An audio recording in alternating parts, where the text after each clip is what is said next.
Today again we have very interesting topic to discuss, that is motion of center of mass. Center of mass, motion, center of mass हमने discuss किया था पिछली बार, where the entire mass of system is concentrated.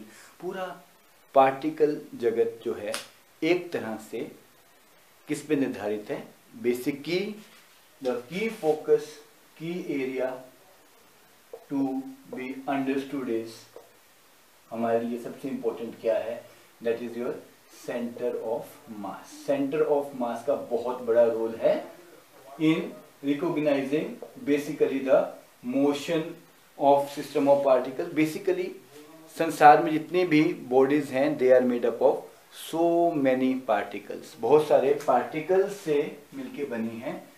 So such particle जब वो आपस में interact करते हैं, उन पार्टिकल का अपना अपना मास है, तो उस पार्टिकल का जो अपना अपना मास है एंड हाउ दैट फोर्सेस आपस में इंटरेक्शन कारण काफी सारे results we have seen in previous video also we have discuss, that is centre of mass के बारे में हमने काफी अच्छे से जाना था, पढ़ा था. Now we'll discuss motion of center of mass.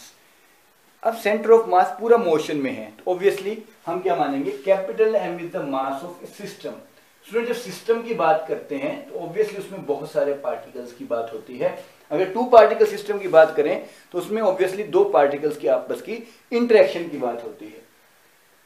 And this phenomena is very very important in understanding the physics. Physics को समझने के लिए हमें पता होना चाहिए कि जब भी कोई बॉडी मोशन में है तो that entire thing along with its constituents is in motion. We cannot say कि उसका एक हिस्सा मूव कर रहा है, एक हिस्सा रेस्ट पे है. We cannot say like that. So here हम क्या करेंगे, m is the mass of the system. अगर फिर वेलोसिटी क्या कहेंगे इसकी, we have written center of mass, तो VCM represent like that, velocity of center of mass. Similarly, in case of acceleration we write acceleration of center of mass. Now total external force क्या होती है, external force is always mass into acceleration. लेकिन mass into acceleration कैसे बनती है, mass into acceleration is basically when we divide velocity by time. ये आपने पढ़ा हुआ है, you know it very well कि rate of change of velocity को ही acceleration बोलते हैं.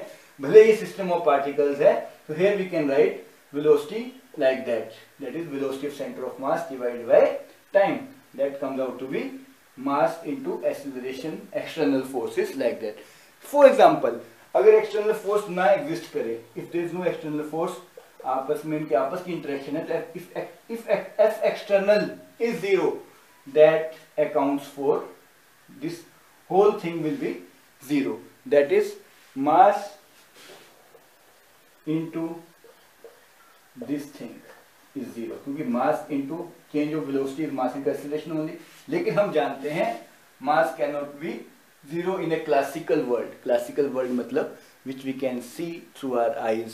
इसमें हम मानते हैं कि mass is practically not equal to 0. फिर 0 कौन सी पोर्शन होगा, that is your rate of change of velocity, यानी constant velocity, यानी आपका velocity of centre of mass जब कांस्टेंट हो जाएगा, इट मींस ये कब होगा, when there is no external force is acting on the system. In the absence of external force centre of mass moves with a constant velocity.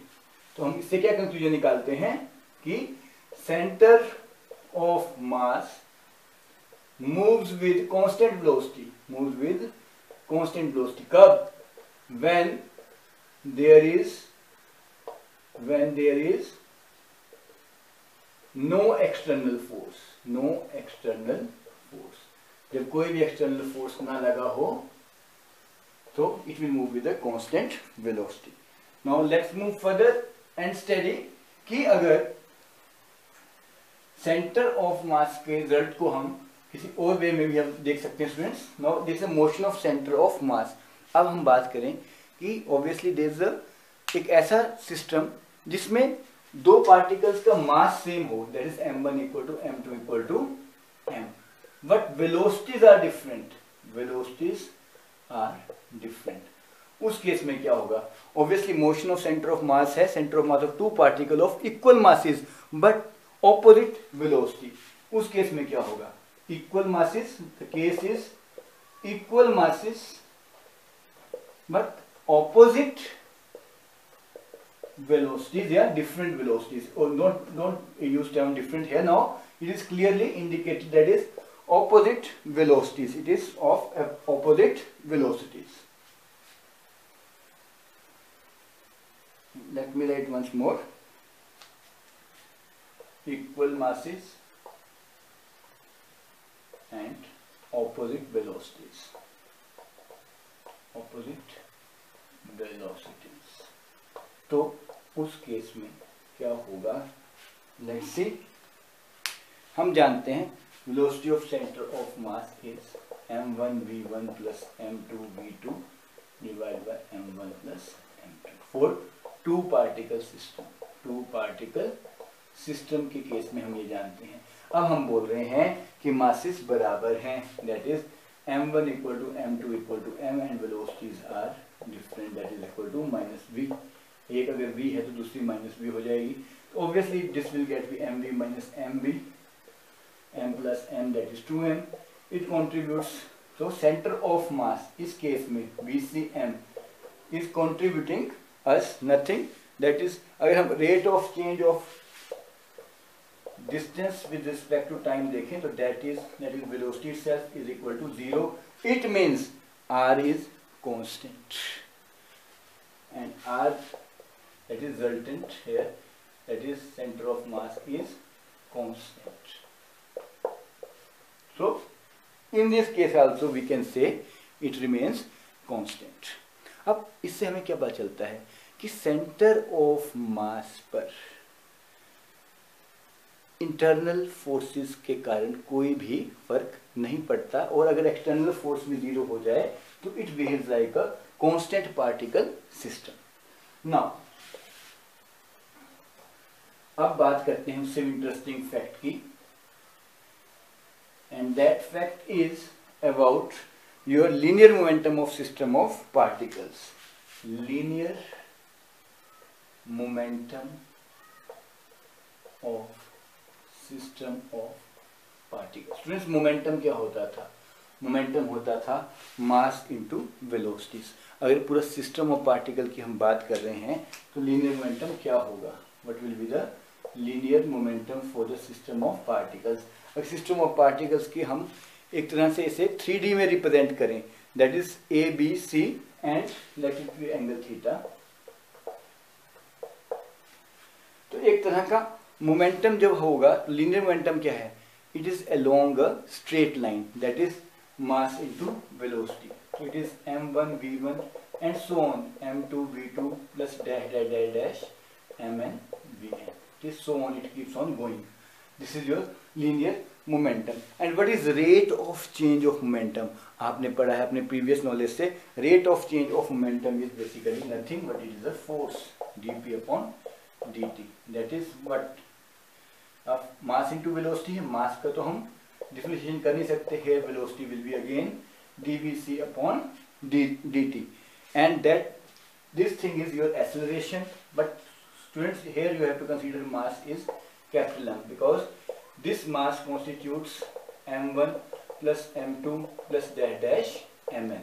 ये mass जो है ये इन सारे masses को मिला के बना है, so it is like that. Now हम जानते हैं rate of change of momentum is force, ये force के बराबर होता है। It means अगर f external 0 है तो dp अपॉन dt भी क्या हो जाएगा? dp अपॉन dt भी 0 हो जाएगा। That clearly shows that p is constant. So linear momentum of system of particle remains constant. When it will remain constant, students? It will remain constant for your center of mass of a system of particles, because this whole thing represent mass capital M into velocity. ये जो momentum था ये इसे represent करता था, तो this whole things is constant. That clearly shows कि external force के एब्सेंस में momentum, linear momentum of system also remains constant. So you have to remember this basic idea कि जब external force नहीं लगती है system पे तो what all things get constant in case of your center of mass of a particles and its system. particle system में कैसे कैसे ये चीज़ behave करती है.